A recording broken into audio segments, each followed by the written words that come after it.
पूछने का सिलसिला शुरू करते हैं। मोदी जी, मोबाइल पर फिर से मैसेज आ रहे हैं कि देश की उम्मीदों का नाम है मोदी और दुश्मनों की मौत का पैगाम है मोदी। एक और मैसेज आया, ये आज बिहार से मुझे किसी ने भेजा। मोदी ने कर दिया ऐलान, कहता सारा हिंदुस्तान अब नहीं बचेगा पाकिस्तान। अब एक और मैसेज आपको सुनाता हूं। घर में घुसकर मारा है, कब्र तुम्हारी खोदी है, दिल्ली की गद्दी पर बैठा बाप तुम्हारा मोदी है।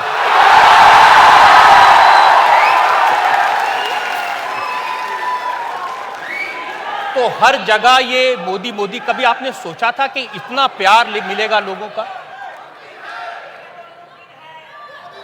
रजत जी, मैं आपका बहुत आभारी हूं। इंडिया टीवी के दर्शकों को मैं नमस्कार करता हूं।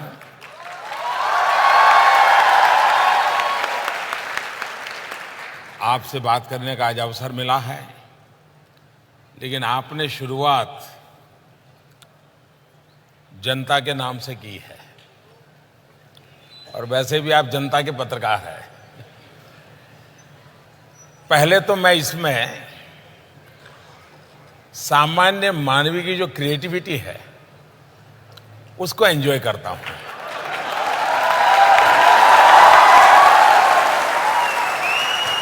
जहां तक मोदी मोदी का सवाल है, 2014 में पहली बार, मुझे याद तो नहीं कि इस प्रदेश में मैंने पहली बार ये सुना, लेकिन पहली बार ये शब्द मेरे कान में गूंजने लगे और उसको मीडिया ने भी उठा लिया। और शायद दुनिया के राजनीतिक इतिहास में दो शब्दों का नारा, दो अक्षरों का, दो शब्द भी नहीं, दो अक्षर नारा बन जाए, ये पॉलिटिकल पंडितों के लिए अध्ययन का विषय है।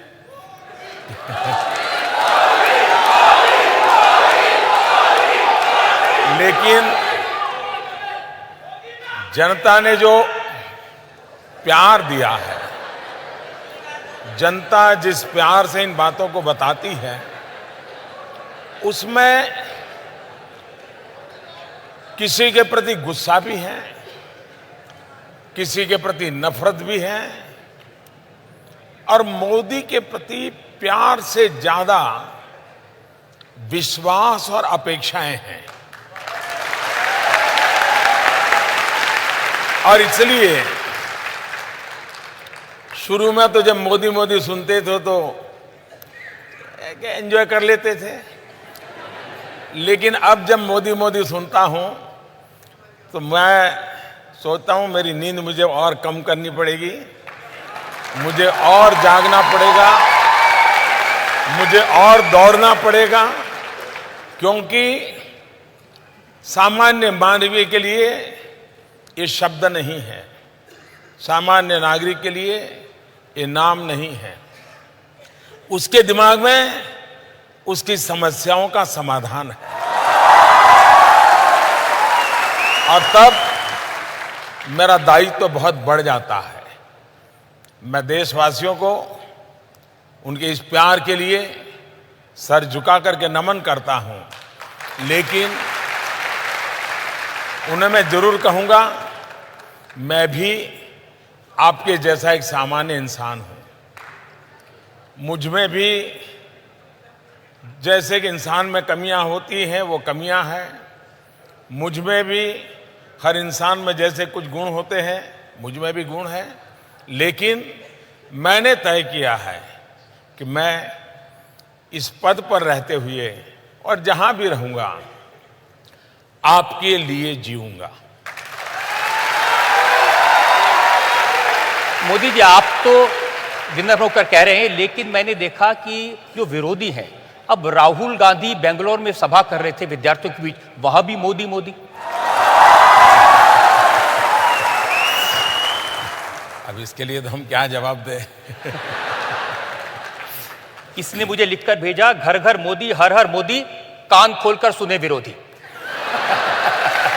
पहले जब प्रधानमंत्री बने तो सबसे बड़ी चिंता लोगों की थी, भाई ये तो गुजरात के मुख्यमंत्री रहे, कोई अनुभव नहीं है, विदेश नीति कैसे चलेगी। तो कुछ तस्वीरें मैं दिखाना चाहता हूं कि कैसे आपने विदेश नीति को बाएं हाथ का खेल बना दिया। कुछ तस्वीरें हम देखें।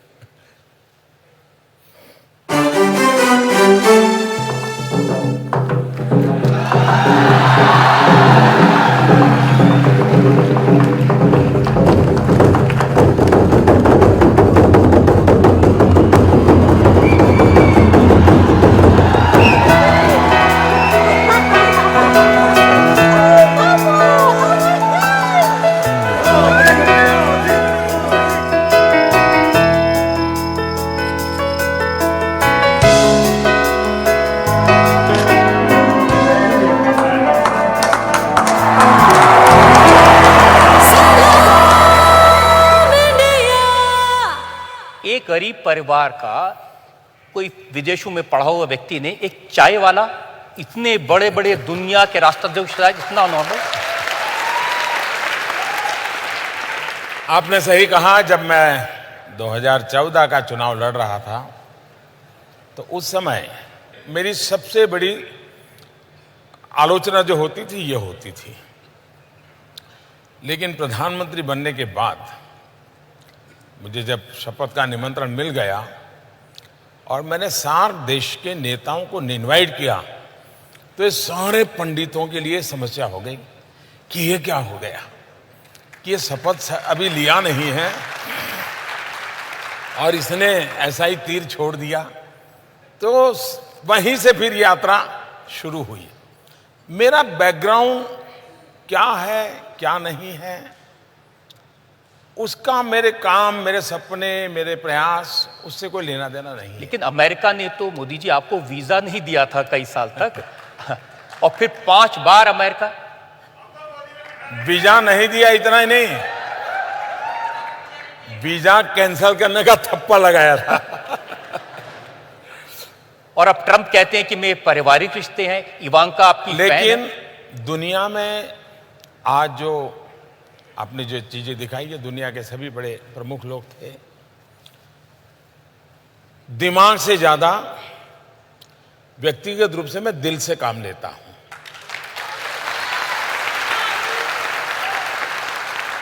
जब टेबल पर बैठते हैं, आमने सामने बैठते हैं तो उसमें दिमाग प्रमुख होता है, लेकिन टेबल पर से उठते हैं तो दिल से जुड़ने की कोशिश करता हूं मैं।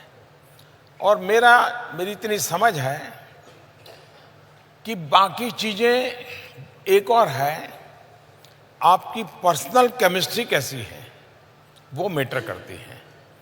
और उस बात को मैंने करने की बड़ी कोशिश की। इससे भी ज्यादा पूर्ण बहुमत की सरकार हमारे देश में, हमारे पॉलिटिकल पंडित भी इसकी ताकत नहीं समझते हैं। 30 साल तक देश में पूर्ण बहुमत की सरकार न होने का एक सबसे बड़ा खामियाजा विश्व में हमारी स्वीकृति के लिए एक सवालिया निशान बन गया। कोई भी देश होता था, यार ये कितने दिन रहेगा, ये निर्णय करेगा कौन, मानेगा। मैं विदेश नीति की सफलता के पीछे दुनिया के देशों की भारत के प्रति जो भाव जगा है उसका सबसे पहला क्रेडिट इस देश के 130 करोड़ नागरिकों को देता हूं। 2014 में 30 साल के बाद उन्होंने पूर्ण बहुमत वाली सरकार बनाई। उस सरकार का परिणाम है कि दुनिया के देशों को भारत के प्रति एक विश्वास पैदा हुआ है। पूर्ण बहुमत की सरकार की बहुत ताकत होती है। इस चुनाव में भी मैं देशवासियों को यही कहता हूं कि भारत जैसे विशाल देश और आने वाले दिनों में एशिया की सेंचुरी की जब चर्चा करते हैं तब भारत का रुतबा और बढ़े, ये हिंदुस्तान की 21वीं सदी के लिए उपयोगी है। इसलिए सरकार पूर्ण बहुमत की ही चुननी चाहिए। पूर्ण बहुमत वाली सरकार अपने साथी दलों को साथ रख करके आगे बढ़े, ये भी भारत की विशेषताओं के कारण आवश्यक है। दूसरी बात, आपने अगर पूरी तरह एनालिसिस किया होगा तो मैं कभी ये कोशिश नहीं करता हूं कि जो नेता मुझे मिल रहा है उसके विषय में मैंने क्या पढ़ा है, क्या सुना है, उसका बैकग्राउंड क्या है, वो क्या सोचता है। जब मैं 1 to 1 मिलता हूं तो मैं उन बैगेजेस को दिमाग में भर के नहीं मिलता हूं। वो जैसा है वैसा मैं उनसे मिलता हूं और मेरे फर्स्ट एक्सपीरियंस के आधार पर चीजों को मैं स्टेप बाय स्टेप आगे ले जाता हूं। उसके कारण सामने वाले को भी एक समाधान होता है।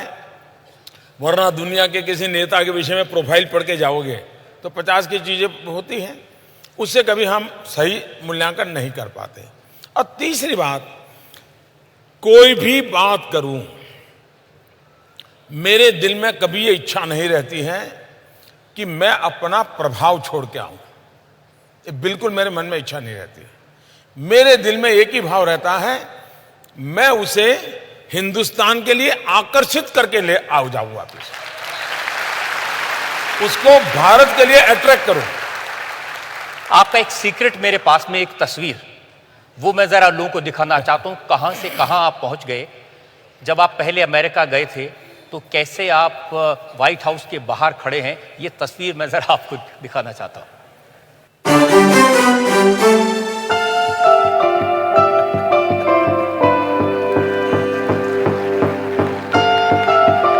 जिस व्हाइट हाउस के बाहर आप खड़े हैं, कभी आपने सोचा था कि उस व्हाइट हाउस में आपके लिए डिनर किया जाएगा, उस व्हाइट हाउस में आपको परिवार का मेंबर मान लिया जाएगा? ऐसा तो कभी सोचा नहीं था, लेकिन मेरा पता नहीं बचपन से आत्मविश्वास इतना है।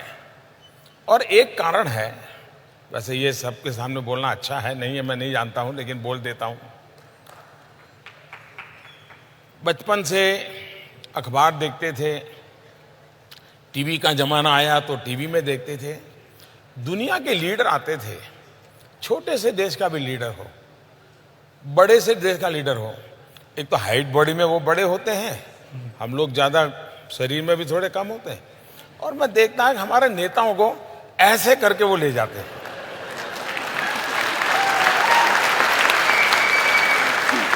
ये चीज मुझे बड़ी अखरती थी। मेरे देश के प्रधानमंत्री किसी भी दल की क्यों ना हो, ये बाहर वाले ऐसा करके ले जाते हैं। मेरे मन में रहता था मेरा देश स्वाभिमान से खड़ा होगा, ये मेरे मन में भाव भरा पड़ा था। ये क्यों था मैं नहीं जानता। और इसलिए मुझे 2014 में पूछा तो मैंने कहा था, न मैं आंख झुका के बात करूंगा, न मैं आंख उठा के बात करूंगा, मैं आंख मिला के बात करूंगा। अब ये जो आपने तस्वीर दिखाई, ये सारी चीजें 90s के बाद की है। स्वामी विवेकानंद जी के शिकागो का जो लेक्चर था, उसकी जो शताब्दी हुई, उस शताब्दी के निमित्त मैं अमेरिका शिकागो में एक कार्यक्रम के लिए गया था। कोइंसिडेंट ऐसा था, उसी समय अमेरिकन एम्बेसी के द्वारा एक यंग लीडर कॉन्फ्रेंस के लिए मुझे इनवाइट किया गया था। वो करीब 4 हफ्ते का कार्यक्रम था। तो ये अमेरिकन गवर्नमेंट के कार्यक्रम के तहत हम लोग वहाँ अलग अलग जगह पे जाते हैं, उसमें से एक तस्वीर है। लेकिन तब मुझे ये पता नहीं था कि मुझे भी कभी व्हाइट हाउस में आकर के अपनी माथापच्ची करनी पड़ेगी, यह हमें मालूम नहीं था। ये बात सही है, चाहे ओबामा परिवार हो, चाहे ट्रंप परिवार हो, चाहे क्लिंटन परिवार हो, या बुश का भी, जिन लोगों से मेरा संबंध आया है, अपनापन सबके साथ है मेरा। ट्रंप के बारे में तो लोग कहते हैं बहुत टेढ़े इंसान हैं, और लेकिन उनसे आपने ऐसी आत्मीयता कर ली, वो कहते हैं इवांका मोदी जी के फैन है। पहले तो दुनिया के नेताओं के संबंध में हम किसी तीसरे के द्वारा जो जानते हैं ना, वो सही नहीं है जी, ऐसा नहीं करना चाहिए। मेरा खुद का एक्सपीरियंस बिल्कुल ही जो सुनता हूं उससे अलग है, बिल्कुल अलग है जी। और ये बात सही है। मैं आपको बताता हूँ, मैं जब पहली बार राष्ट्रपति ट्रंप से मिला तो व्हाइट हाउस में शायद हम लोग 9 घंटे थे, शायद रेयर ऐसा होता होगा, वरना 1 घंटा जाते हैं मीटिंग करते हैं। अच्छा, वो मुझे ले गए अपना पूरा व्हाइट हाउस दिखाने के लिए। व्हाइट हाउस पहले भी जाता था और अन्य राष्ट्रपति के समय भी गया। उन्होंने मुझे अब्राहम लिंकन जिस कमरे में रहते थे वहाँ स्पेशली ले गए, और मेरे मन पे एक बात की बड़ा प्रभाव रहा। न उनके हाथ में कोई कागज था, कुछ नहीं था। उन्होंने उस कमरे में जो टेबल था, कौन सा एग्रीमेंट हुआ था, कौन सा साइन हुआ था किसके साथ, सारा हिस्ट्री डेट वाइज वो ऐसे ही बोल रहे थे बिना कागज। I was impress. और वो भी मुझे प्यार से, इवन अपना खुद का कमरा भी वो मुझे देखने के लिए ले गए। काफी देर हम साथ रहे, पूरा परिवार उन्होंने बुला के रखा था। और स्वाभाविक है, बाद में इवांका का भारत आना हुआ, उनके दामाद भी अभी थोड़े दिन पहले आए थे। तो एक प्रकार से पारिवारिक रिश्ता बन जाता है, लेकिन इसमें क्रेडिट मोदी को कम जाती है। इसके मूल में 125 करोड़ हिंदुस्तानी है। पहले क्या होता था, हमारे ऐसी सरकारें चली, उस परिवार को ही प्रोजेक्ट करते रहे दुनिया में, परिवार को ही, मेरे दादा, मेरे नाना, मेरे पिता, मेरी माँ वगैरह वगैरह।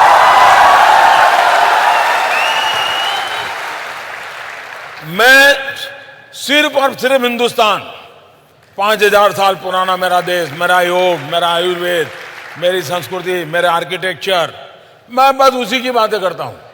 तो मैं वहां हिंदुस्तान को लेकर के जाता हूं, खुद को बहुत पीछे रखता हूं। बहुत सारे लोग जो आपकी तस्वीरें देखते हैं, हम प्रेसिडेंट पुतिन के साथ तस्वीर देखी, शी जिनपिंग के साथ, ट्रंप के साथ, हर स्टेट के साथ, लोग मुझसे पूछते हैं कभी मोदी जी मिले, उनसे पूछना इतनी बातें क्या करते हैं हंस के। घंटों आपकी बातें चलती हैं। एक घटना मैं सुनाता हूं। यहां पार्लियामेंट चल रही थी, एक हमारी रशिया के साथ बायलैटरल कॉन्फ्रेंस होती है रेगुलरली। एक वर्ष यहां होती है, एक वर्ष वहां होती है। तो कभी वो यहां आते, कभी हम वहां जाते।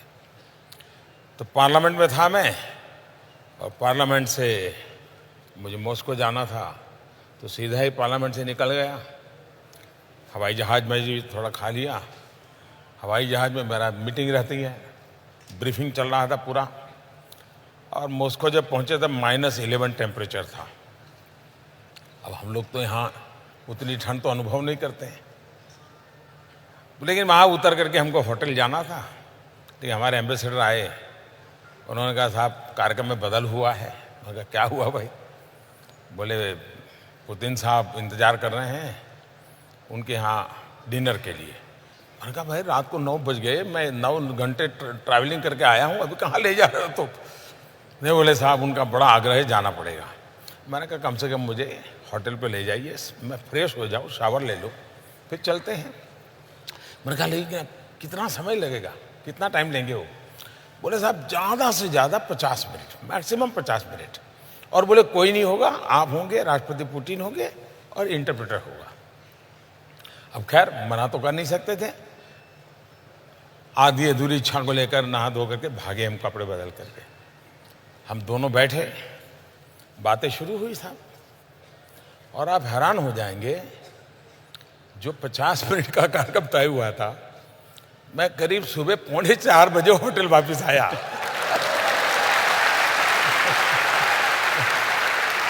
बहुत सारी कहानियां हम सुनते हैं। अर्जेंटीना के प्रेसिडेंट, उनकी जो वाइफ है वो आपके लिए चाय बना के आई जी। सिंगापुर के जो प्रेसिडेंट हैं वो, उनकी वाइफ आपको एक रेस्टोरेंट में खाना खिलाने के लिए ले गए। अर्जेंटीना के राष्ट्रपति हैं, वे बहुत ही नई नई चीज़ें जानना सीखने के बड़े स्वभाव के हैं। और वहाँ उनके कैपिटल के वो प्राइम मेयर भी रहे, राष्ट्रपति बने। तो एक प्रकार से दोस्ताना संबंध इनडायरेक्टली पहले से बन गया था, परोक्ष रूप से एक दूसरे से बातें करते। तो उनका मुझे मैसेज आया कि हम जर्मनी में मिलने वाले थे। उनका कहना था कि मैं मेरे परिवार के साथ आना चाहता हूँ, अगर आप समय निकालेंगे तो। मैंने कहा ठीक है। तो उनका फैमिली और हम कुछ समय साथ बिताए जर्मनी में, तब से दोस्ती हो गई। अभी मैं अर्जेंटीना गया था तो वो अपने घर ले गए, मैं गया था। अब वो रेगुलरली एक चाय पीते हैं वहाँ की, वो चाय का बर्तन भी अलग होता है। तो उन्होंने मुझे वहाँ पिलाई, तो मैंने वैसे स्वाभाविक कर्टसी के रूप में भी कहते हैं बहुत अच्छी है। अभी वो जब भारत आए तो उनकी श्रीमती जी स्पेशली वो चाय बनाने का पॉट और चाय वगैरह सब लेके आई और राष्ट्रपति जी ने खुद बना करके मुझे पिलाया। तो आपकी जानकारी सही है। तो चाय वाले को चाय वाली चाय वाले को चाय अच्छी लगती है। वैसे ही एक बार सिंगापुर में एक कार्यक्रम के लिए मुझे निमंत्रित किया गया था। मैं कीनोट स्पीकर था सिंगापुर, लेकिन वो उनका बड़ा महत्वपूर्ण कार्यक्रम होता है और स्वयं प्रधानमंत्री ऑडियंस में थे, बड़ा लेक्चर था। खैर मैं ट्रैवलिंग करके पहुंचा था, मेरा ऐसा ही रहता है, बिल्कुल एक के पीछे एक कार्यक्रम लगे रहते हैं। तो मैं एक कार्यक्रम करके पहुंचा था, स्नान करके कपड़े बदल करके लेक्चर करने गया था और काफ़ी मैं देशों का टूर करके आ रहा था। पूरा हुआ तो उनकी पत्नी का भी वहाँ के सार्वजनिक जीवन में बड़ा स्थान है। वहाँ जो प्रधानमंत्री हैं उनके पिताजी को मैं बहुत आदर करता रहा हूँ, पहले भी मैं उनके विषय में काफ़ी करता था। तो उनके श्रीमती जी ने कहा क्या कार्यक्रम है। मैंने कहा आप तो इतना दौड़ धूप करके आया हूँ, अब जाऊँगा, कल के कार्यक्रम का ब्रीफिंग वगैरह लेना है। तो बोले चलिए कहीं खाना खाना जाते हैं। अब मैं ना नहीं कर पाया, तो हम तीनों लोग चले गए। तो वहाँ इंडियन एक गली है, इंडियन रेस्टोरेंट है, एक 6 टेबल वाली छोटी सी रेस्टोरेंट में मुझे ले गए। तो बाकी लोग बैठे हुए थे, 1-2 टेबल वालों को रिक्वेस्ट करके खाली किया और वहाँ हम खाए। और उन्होंने सारी इंडियन डिशें, साउथ इंडियन, वो सब मंगवाई और मुझे खिलाई और हम 3 ही लोग बैठे थे, बाकी लोग अपना खाना खा रहे थे। आज भी सिंगापुर के लाइफ में 2 प्रधानमंत्री का एक छोटे रेस्टोरेंट में बैठ करके खाना खाना, अब वहाँ मुझे सिक्योरिटी की समस्या थोड़ी कम होती है तो ये सुविधा भी मिल जाती है, लेकिन इन चीज़ों का प्रभाव बहुत होता है, बहुत होता है। सबसे ज़्यादा आश्चर्य हुआ लोगों को जब शी जिनपिंग को आपने अपने बर्थडे पर बुलाया, गुजरात में बुलाया, झूला झुलाया, साबरमती पे घुमाया।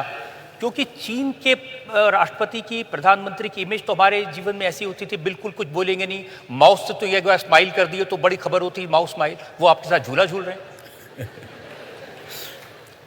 इसमें भी एक कहानी है जी।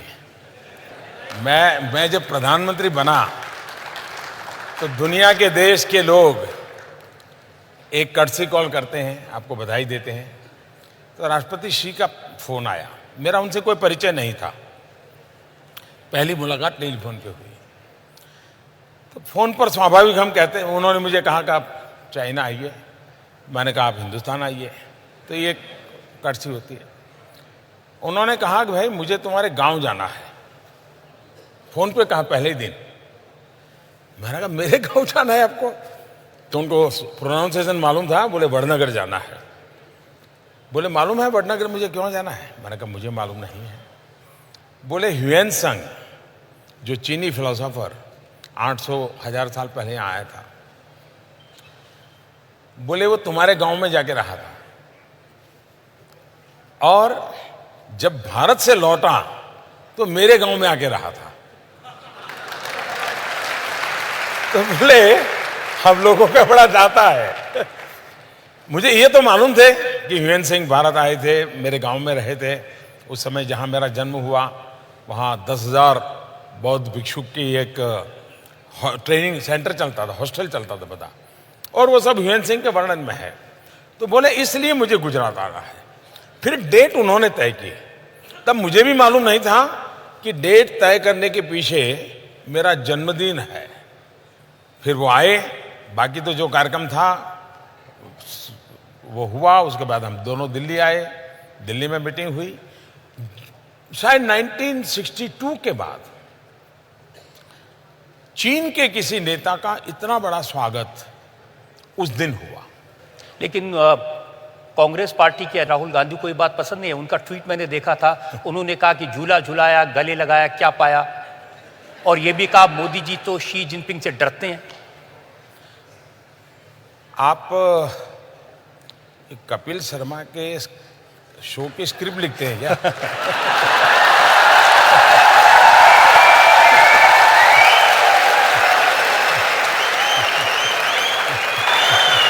अब वो कई दिन से कह रहे थे कि देखिए मसूद अजहर पर फैसला नहीं आया, मसूद अजहर पर फैसला नहीं आया, शी जिनपिंग ने अटका के रोक दिया मोदी जी को।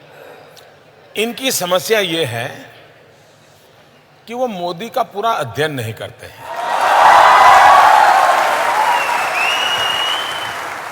वो अगर अध्ययन करते तो शायद 50-60% तो समझ सकते थे कि अब मोदी इस रास्ते से जा रहा है तो उधर जाएगा, लेकिन ये मेहनत नहीं करते, ये मेहनत नहीं करते। अब ये उनका प्रॉब्लम है। दूसरा, उनको जो बाहर के लोग दाना पानी डालते हैं उसी को उसमें से वो चीज बनाने की कोशिश करते हैं। अब देखिए वो कह रहे हैं कि मसूद अजहर को इलेक्शन के टाइम पे उनको डेजिग्नेट कर दिया टेररिस्ट। तो इनका प्रॉब्लम क्या है जी? पुलवामा हुआ और एकदम चालू पड़ गए, मोदी क्या कर रहा है, मोदी क्या कर रहा है, मोदी क्या कर रहा है। 40 लोग मारे गए, आपने देखा होगा, सुबह शाम मोदी क्या कर रहा है, मोदी क्या कर रहा है। अब किया तो किया क्यों, किया क्यों?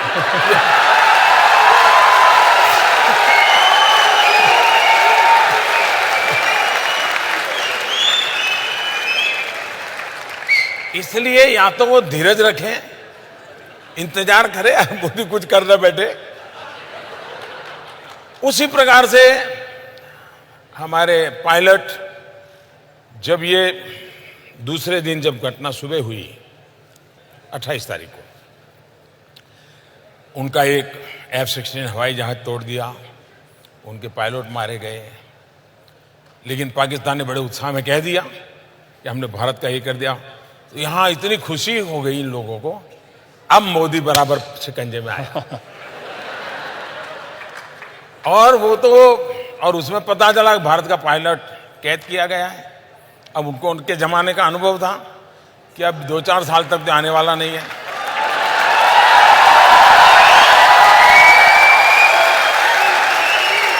और इसलिए उनको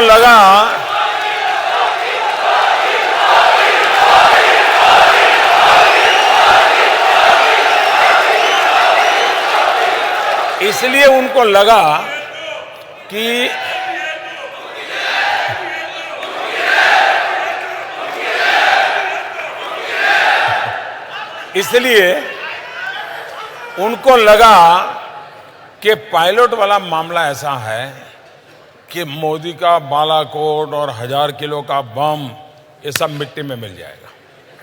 और कहते हैं कि शाम को कैंडल मार्च के कार्यक्रम भी तय हो चुके थे, पूरे देश में सूचनाएं जा चुकी थी, और अब मोदी बच नहीं सकता है। अब शाम को 4 बजते मामला बदल गया, उनकी बाजी उलट गई। अब ये मैं हैरान हूं जी, जो देश की सरकारों का एनालिसिस करने की जो पिछले 25-30 साल से जिन लोगों को आदत है ना, वो आज भी उसी पैरामीटर, उसी तौर तरीके से मेरी सरकार का भी एनालिसिस करते हैं, और इसलिए इनके सारे हिसाब किताब गलत निकलते हैं। अब ये बता दीजिए कि ये हमारे विंग कमांडर अभिनंदन को आपने छुड़वाया कैसे?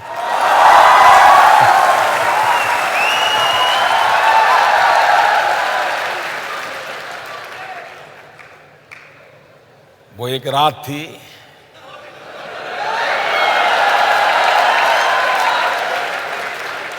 जिस रात में कहीं राज थे,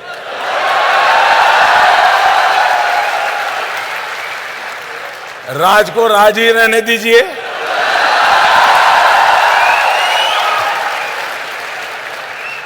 एक अमेरिकन ने रिपोर्ट किया कि आपने 12 मिसाइल लगा दिए थे पाकिस्तान के सामने।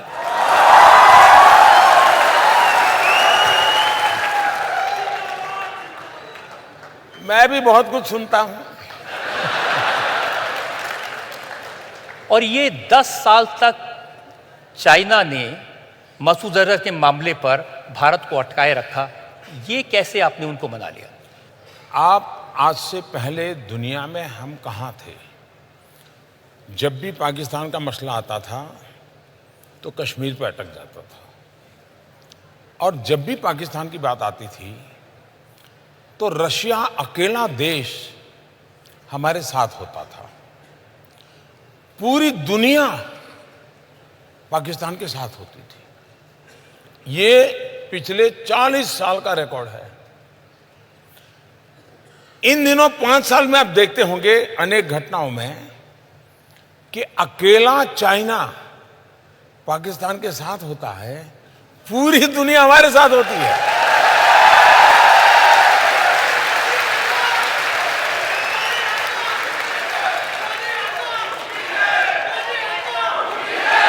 ये बहुत बड़ा बदलाव है, बहुत बड़ा बदलाव है। दूसरा, आतंकवाद के संबंध में हमारी कंसिस्टेंट पॉलिसी है।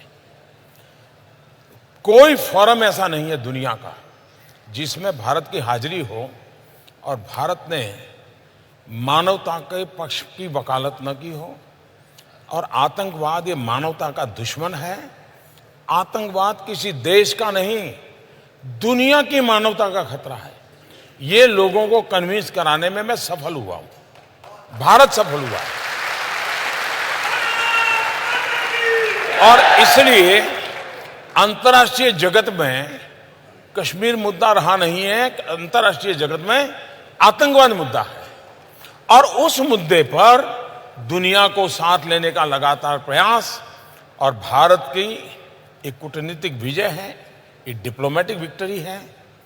और जो इसके जानकार लोग हैं वो जरूर कभी न कभी कहेंगे कि जितनी ताकत सर्जिकल स्ट्राइक की है, जितनी ताकत एयर स्ट्राइक की है, उतनी ही ताकत ये यूएन के रिजोल्यूशन की है।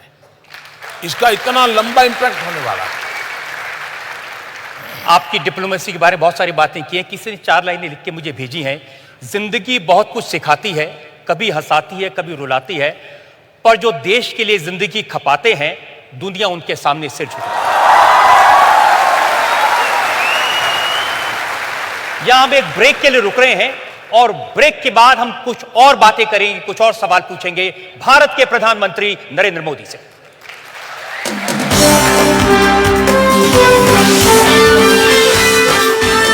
इंडिया टीवी, आपकी आवाज।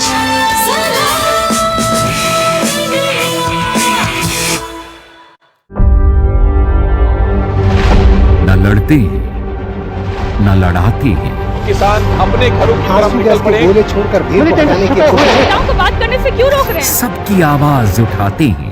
पूरी तस्वीर तहस नहस है। तो अतिक्रमण है वो यहाँ पर हटाया जा रहा है। तो भाई आपका को टारगेट किया गया। हर जान की कीमत है। समंदर में ऊंची लहरें उठते जमाए हैं। हम खबर दिखाते हैं। 20 सालों से सच की बेबाक आवाज। इंडिया टीवी, आपकी आवाज। शायद मुस्लिम ही है, उसने उसको गोली मार दी। इंडिया टीवी की टीम ग्राउंड जीरो पर यही श्रीनगर पर मैं मौजूद हूँ। हम आपको भारतीय सेना और वायुसेना की तैयारी सीधा लाइन ऑफ कंट्रोल से दिखा रहे हैं। अब क्या होगा, कब होगा, जो पहले कभी नहीं हुआ वो अब होगा। उन आतंकियों को मिट्टी में मिलाने का समय आ गया है। पूरी डिटेल, एक्शन प्लान, एक इंसान, ग्राउंड जीरो और वॉर रूम, सिर्फ इंडिया टीवी पर।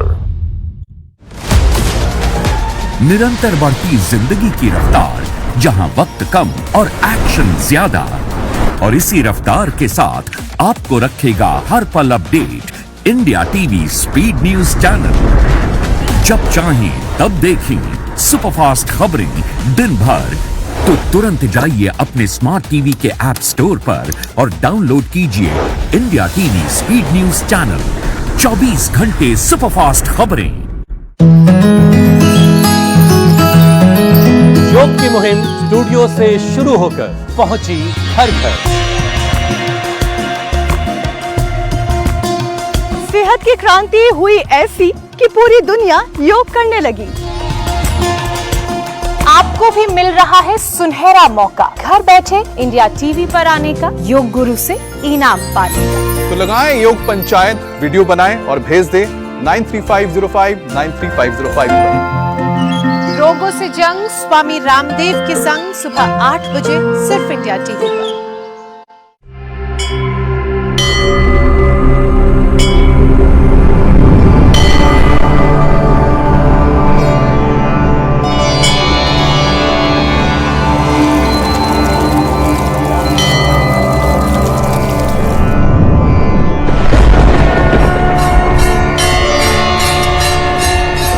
सत्य सनातन शनिवार और रविवार दोपहर 3 बजे सिर्फ इंडिया टीवी पर।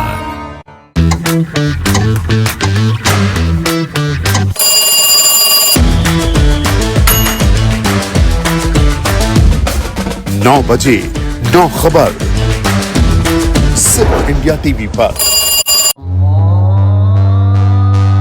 मुसलमानों पर कितने इल्जाम, हिंदुओं के मन में कितने सवाल, सुलझेगी हर उलझन, गिरेगी हर दीवार। मोदी और मुसलमान शनिवार और रविवार शाम 6 बजे सिर्फ इंडिया टीवी। देश के खिलाफ उठती हर आवाज का पर्दाफाश, हकीकत क्या है, रोज रात 8 बजे सिर्फ इंडिया टीवी पर। झूठ पर, शोर पर, ढोंग पर, चाल पर, प्रहार दोपहर 12 बजे सिर्फ इंडिया टीवी पर।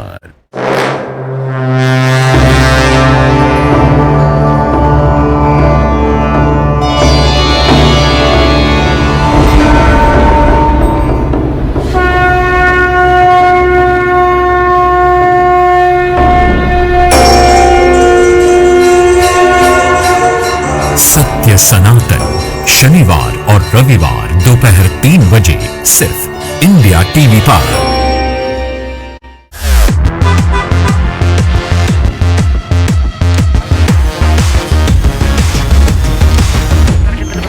स्पीड ढूंढ रहे हैं ना?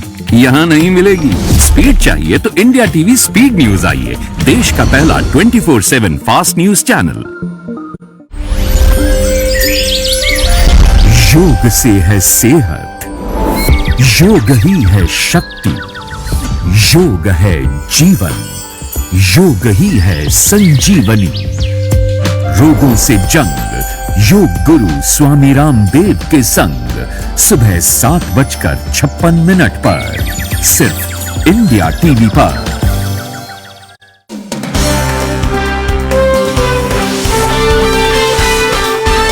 इंडिया टीवी, आपकी आवाज।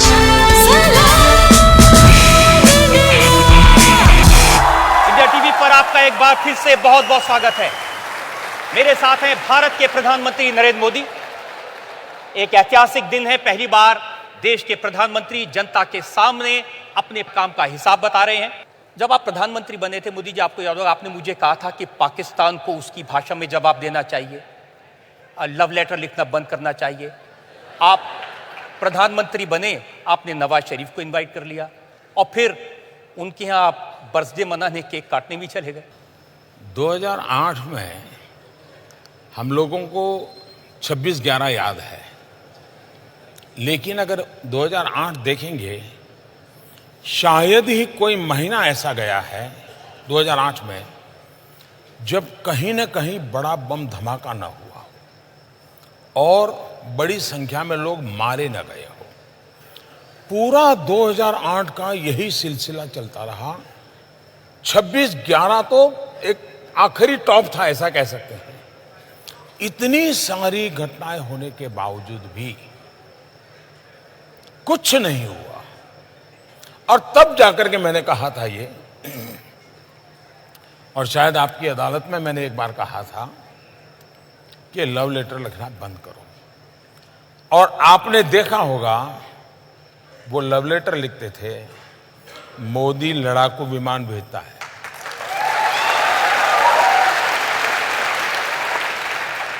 आपको लगता है कि नवाज शरीफ के यहां जाना एक गलती थी, क्योंकि बाद में उन्होंने यहां आतंकवादी हमले करवाए? जब वो शपथ समारोह में आए थे तो जो मैंने आपको रशिया की बात बताई थी, उसी दिन मैं अफगानिस्तान दूसरे दिन गया था। मेरा अफगानिस्तान में कार्यक्रम था और शाम को मुझे हिंदुस्तान लौटना था क्योंकि अटल जी का 25 दिसंबर जन्मदिन था। तो मैंने जन्मदिन की बधाई के लिए नवाज शरीफ को फ़ोन किया था काबुल से। तो मैंने कहा, मियाँ साहब कहाँ हो? तो उन्होंने कहा, मैं लाहौर हूँ। मैंने कहा, यार कमाल हो, तुम रावलपिंडी रहते नहीं हो, लाहौर रहते हो। तो उन्होंने कहा कि मेरी भांजी की शादी है, इसलिए मैं लाहौर आया हूँ और परिवार के सब लोग यहाँ पर हैं। तो उन्होंने ऐसे पूछा, आप कहाँ? मैं कहा, मैं काबुल हूँ और हिंदुस्तान जा रहा हूँ। तो बोले, आप यहाँ होकर के जाइए। मैंने कहा, भाई अब अचानक तो कैसे बनाऊँगा? नहीं, बोले आप जाते हैं, बोले हम 10 मिनट के लिए मिल लेंगे, आप आइए। तो मैंने हमारे विदेश मंत्री सुषमा जी को फ़ोन किया काबुल से। मैंने उनसे कहा कि भाई मैं तो धर्म संकट में फंसा हूँ, मैंने इनको बधाई के लिए फ़ोन किया और उनका बड़ा आग्रह है और मेरा मन करता है कि जाएं तो अच्छा रहेगा, आपका क्या मत है? बोले, मुझे अच्छा लगता है कि आप ही तय करो। बाद में मैंने हमारे NSA को, SPG को, सबको बुलाया तो सब परेशान थे कि साहब हमारे पास न वीज़ा है, न सिक्योरिटी अरेंजमेंट है, न वहाँ कोई अता पता है, सीधे जाके लैंड कर। मैंने कहा, चलो यार देखा जाएगा।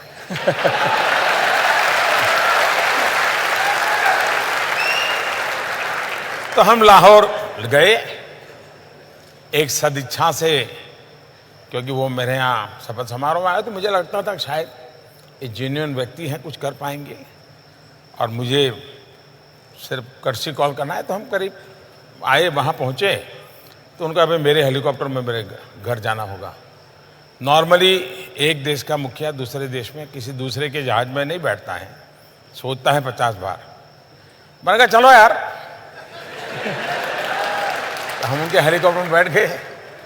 तो उनके हेलीकॉप्टर में हम गए, उनके परिवारजनों से मिले, चाय वगैरह पिया, गुड़ी गुड़ी बातें हुई, बाकी तो कोई सीरियस नहीं। काफ़ी लोग थे हम लोग।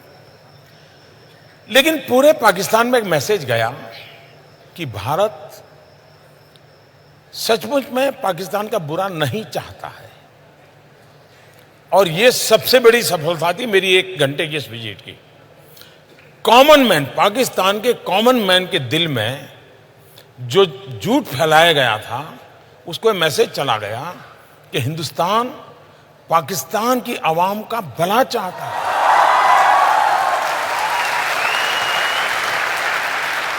हम वापस आए, लेकिन एक ही हफ्ते में पठानकोट हो गया। अब ये जो लोग एनालिसिस करते हैं उनको एनालिसिस करना चाहिए। अगर मेरी तरफ से ये 2 जिससे न हुए होते, एक शपथ समारोह में बुलाना, दूसरा काबुल से आते समय कुछ समय रुक करके लाहौर में मिलना, इन 2 का इतना पॉजिटिव एनवायरनमेंट था कि विश्व को पठानकोट, उरी के बाद की घटनाएं या पुलवामा, ये समझाने में मुझे मेहनत ही नहीं पड़ रही है। लोग की दुनिया मान गई कि मोदी सच है। देखिए, उसने कोशिश की थी, ये गड़बड़ पाकिस्तान की है। तो ये 2 घटनाएं ने हिंदुस्तान को आने वाले कई वर्षों तक लाभ होने वाला है। ये जिनको समझ नहीं है वो झूले पर क्यों बैठे और चाय पीने क्यों चले गए। कुछ लोग तो बिरयानी बीच में ले आए हैं। हाँ। तो ये लोगों को कुछ समझ ही नहीं है जी। या तो उनके दिमाग में राजनीति इतनी भर गई है कि राष्ट्रनीति भूल जाते हो। राष्ट्रनीति सर्वोपरि होती है, राजनीति तो बात की बात होती है। लेकिन देश का दुर्भाग्य है कि अब, और मेरे नसीब में ऐसा विपक्ष मिला है, मैं क्या करूं। मोदी जी, इमरान खान को शिकायत है, उन्होंने बताया कि मैं जब प्रधानमंत्री बना तो आपको फोन किया, आपसे उन्होंने कहा कि मैं पठान का बच्चा हूं, सच बोलता हूं। इमरान खान से मैं पहले भी मिला हूं, विस्तार से मेरी बातचीत भी हुई है। जब वो प्रधानमंत्री यानी उनकी पार्टी के सबसे बड़े नेता चुन करके आए तो मैंने टेलीफोन भी किया था देश के एक मुखिया के नाते, और तब भी मैंने उनसे कहा था, देखिए इतने बार हमने लड़ाइयां लड़ ली, हर बार आपकी पिटाई हुई।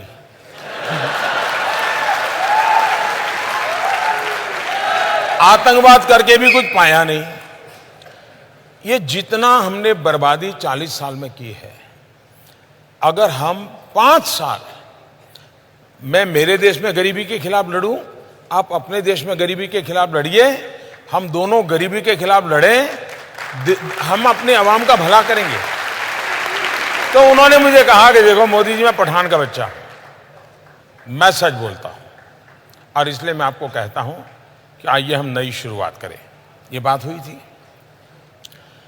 पाकिस्तान में समस्या ये मैं अनुभव से, मेरा अकेले का अनुभव नहीं है, दुनिया के देशों का अनुभव है। मैंने दुनिया के कई देश के महापुरुषों से बात की है, गल्फ कंट्रीज के, अरब राष्ट्रों के सभी नेताओं से मैंने बात की है, मैंने अमेरिका, चाइना, रशिया, उन सब से भी बात की है। एक बात ज्यादातर उभर करके आती है कि भाई आघात करोगे तो किससे करोगे? आर्मी से करोगे, आईएसआई से करोगे कि इलेक्टेड बॉडी से करोगे? बोले पता ही नहीं चलता वो देश कौन चलाता है। तो ये सबसे बड़ी समस्या है, पहले वो अपनी ये समस्या सुलझा दें। आपने समस्या सुलझा दी, घर में घुस के मारा। आखिरकार जब उनको हमने सबूत दिए, बार बार दिए, और जब घटना घटती है तो इतने प्यार से, इतनी मीठी बात करते हैं जी, आप भी सोच लेंगे यार नहीं पाकिस्तान सुधर गया है। पुलवामा के बाद मैं उनकी बहुत मीठी मीठी बातें मानने को तैयार नहीं था। मैंने कहा भाई आपकी बहुत बातें सुन चुका हूं, आप करते ही नहीं कुछ। हमारे यहाँ इतने लोगों को मार दिया, आपको हमने सबूत दे दिए, हमने एविडेंस दे दिए, उनकी टेलीफोन दे दिए, सब दे दिया, लेकिन आप कहते हैं हम जांच कर रहे हैं, जांच कर रहे हैं, और 10-10 साल हो गए। तो अगर ठीक है, अब हमारी सेना को जितना आता है वो करते रहेंगे। उनकी बात तो समझ आती, लेकिन हमारे यहाँ ममता दीदी हैं, बहन मायावती हैं, अखिलेश भाई हैं, राहुल भैया, जितने भाई बहन हैं आपके यहाँ पर, वो सब कह रहे थे सबूत दीजिए एयर स्ट्राइक का। देश के किसी भी नागरिक को सबूत मांगने का हक है। राजनीतिक दलों के नेताओं को भी सबूत मांगने का हक है, लेकिन सबूत मानना ही उनकी जिम्मेवारी भी है। इनका प्रॉब्लम है कि मांगते रहो लेकिन मानो कुछ नहीं। सबसे बड़ा सबूत पाकिस्तान खुद है जी।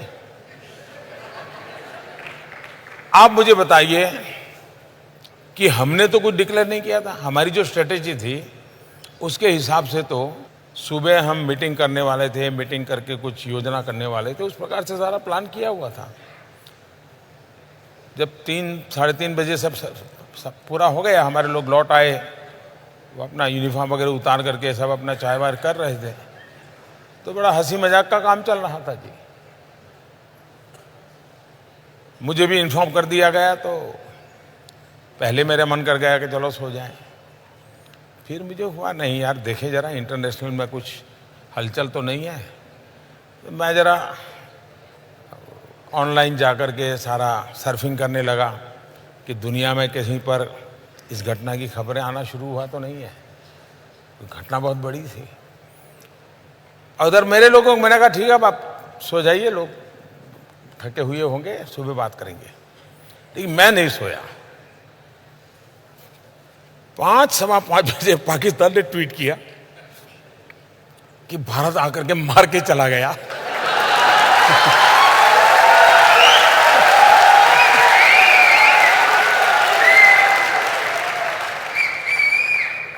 तो मैं फिर समझ गया कि मामला वो सिंपैथी गेन करने के लिए कुछ कर रहे हैं। रोना शुरू कर दिया इन्होंने। तो मैंने फिर हमारे लोगों को इकट्ठा किया और मैंने कहा भाई तुरंत बैठना पड़ेगा। तो जब रात भर जगे थे लेकिन फिर भी इकट्ठे हुए, फिर परिस्थिति का मूल्यांकन किया, फिर आगे की रणनीति हम बनाते रहे। ये सही है कि पाकिस्तान ने बालाकोट के उस इलाके में जंगलों में कुछ मिसाइल गिराए निशान बनाने के लिए, ताकि दुनिया को बता सकें कि भारत का निशाना चूका? ये इस विषय के जो जानकार लोग हैं इन्होंने खोज के निकाला है कि, और जिसकी चर्चा पिछले 2-3 दिन से ज़्यादा हो रही है, इस सब्जेक्ट के एक्सपर्ट हैं, उन्होंने कि भाई अब उनके लिए मुसीबत थी कि भारत ने आकर के यहाँ किया है तो ये सिद्ध हो जाता था कि यहाँ टेररिस्ट कैंप था, क्योंकि इतने बड़ी पहाड़ी में घने जंगल में एक अकेली इकलौती बिल्डिंग और जिसमें भी 600 लोगों की रेसिडेंशियल एकोमोडेशन, तो हर किसी को सवाल उठता कि ये क्या था। इसलिए इनके लिए इसको छुपाने के लिए कोई न कोई रास्ते ढूंढने ही पड़ेंगे। पाकिस्तान के लिए दोनों तरफ से मौत है। ये भी कहें कि यहां कोई आया था, बम गिरा था, तो भी फंस रहे हैं। और वो इतने डर गए थे जी, वो गलतियां पर गलतियां चले। विमान उनका गिरा, उन्होंने कह दिया हिंदुस्तान का गिरा। पायलट उनका मरा, उन्होंने कह दिया हिंदुस्तान का मरा। यानी वो बिल्कुल ही बैलेंस खो चुके थे। और बैलेंस खोने का कारण था कि इतनी बड़ी घटना उनके लिए असंभव थी जी। और अभी भी उस सदमे में से बाहर नहीं आए। ये तो भारत में अगर चुनाव ना होते ना, अगर चुनाव ना होते और ये तू मैं ना होती और सामान्य दिवसों में घटना हुई होती, तो विश्व की जो महत्वपूर्ण मिलिट्री ऑपरेशंस हुए हैं इसकी उसमें गिनती होती जी। ये चुनाव के तू मैं में भारत के वीरों के पराक्रम को हमने नजरअंदाज किया है। आप पुलवामा हुआ, पाकिस्तान को पता था कि आप कुछ ना कुछ तो करने वाले हैं, मोदी खाली तो बैठेगा नहीं, और पाकिस्तान ने पूरी तैयारी की थी उसको रोकने की, तो भी गए और बिना खरोंच हुए वापस आ गए।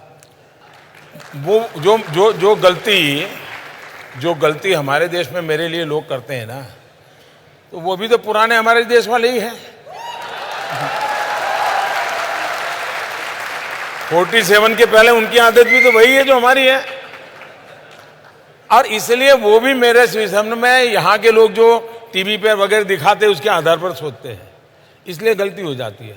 उनको लगा था कि मोदी ने सर्जिकल स्ट्राइक किया था तो इस बार ऐसा कुछ करेगा, तो इसलिए उन्होंने सब वहां पर खड़ा कर दिया ताम झाम पूरा। इवन अफगानिस्तान की बॉर्डर से भी लाकर के यहां रख दिया, इवन बलूचिस्तान में जो है उनको भी लाकर के यहां रख दिया। सारे टैंक लगा दिए, राडार लगा दिए, सब लगा दिए। अब हम बजरंगबली की जय कर करके ऊपर से चले।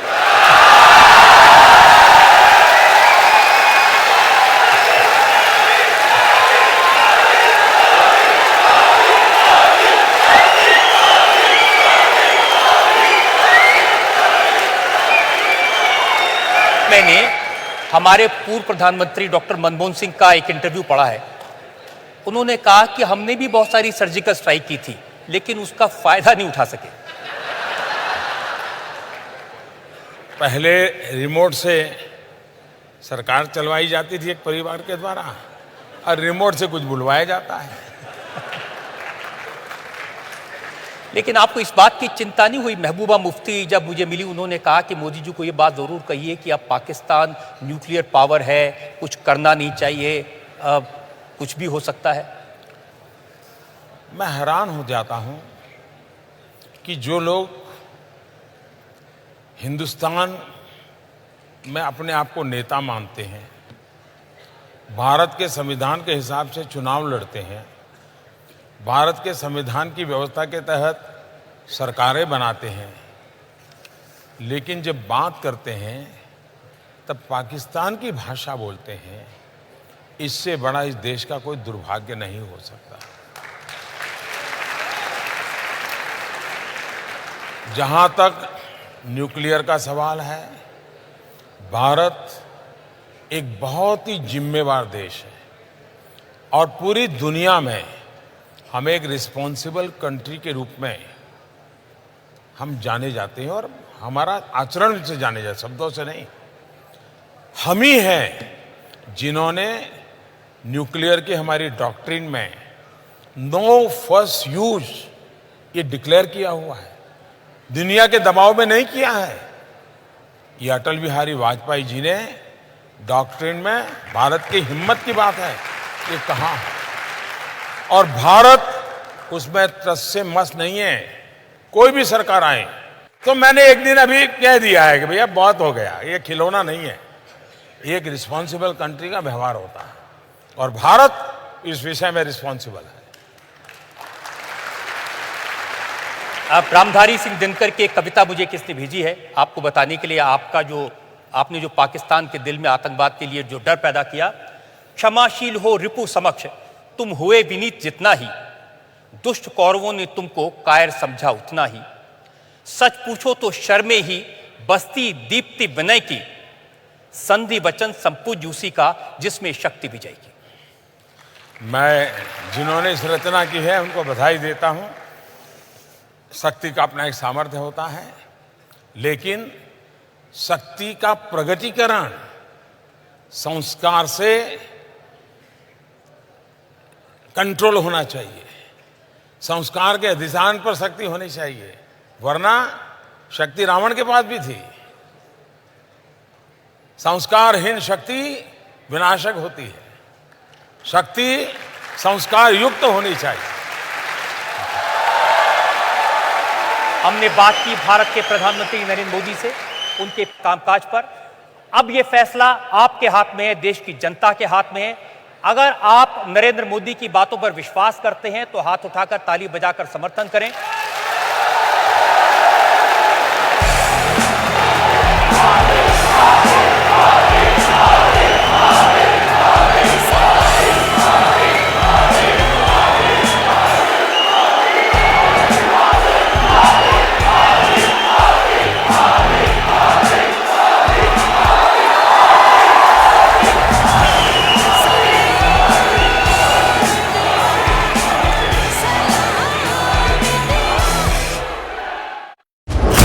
बेबाक, बेखौफ, असरदार, दमदार 10 सोमवार